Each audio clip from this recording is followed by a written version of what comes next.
நம்ம கருப்பு கவுனி அரிசி வச்சு ஹெல்த்தியான பிரேக்ஃபாஸ்ட் எப்படி செய்கிறதுன்னு பார்க்கலாம். நைட்டே அதுக்கு ஊற வச்சிடுறேன். ஊற வச்சுட்டு 2 to 3 மணி நேரம் உலர்த்தி போட்டு மிக்ஸி ஜாரில் எவ்வளோவுக்கு நைஸாக முடியுமோ அவ்வளோவுக்கு நைஸாக அரைச்சிக்குங்க.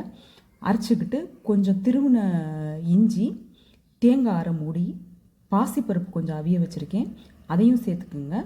ஒரு பச்சை மிளகா ஒன்று சேர்த்துக்கிறேங்க. கருவேப்பிலை, கொத்தமல்லி கொஞ்சம், உப்பு கொஞ்சம், எல்லாத்தையும் சேர்த்து நல்லா பிசைஞ்சுக்கிறேங்க.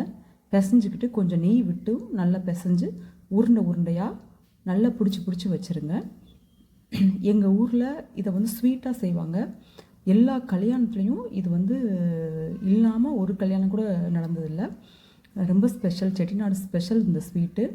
நல்லா பிடிச்சி வச்சுட்டு நல்லா வேக வச்சு எடுத்துக்கிறேங்க. ஒரு 10 நிமிஷம் நல்லா வேக வச்சோன்னே பாருங்கள், ஓப்பன் பண்ணி காட்டுறேன். ரொம்ப சூப்பராக ரெடி ஆயிடுச்சுங்க. நல்ல ஒரு ஸ்மெல்லு. இதோட ஹெல்த்தியாக, இதோட டேஸ்ட்டாக அந்த கருப்பு கவுனி அரிசியை செய்யவே முடியாதுன்னு நான் நினைக்கிறேன்.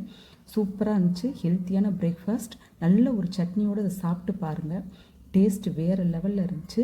சாப்பிட்டு பார்த்துட்டு எப்படி இருந்துச்சுன்னு கமெண்ட் பண்ணுங்கள். தேங்க்யூ.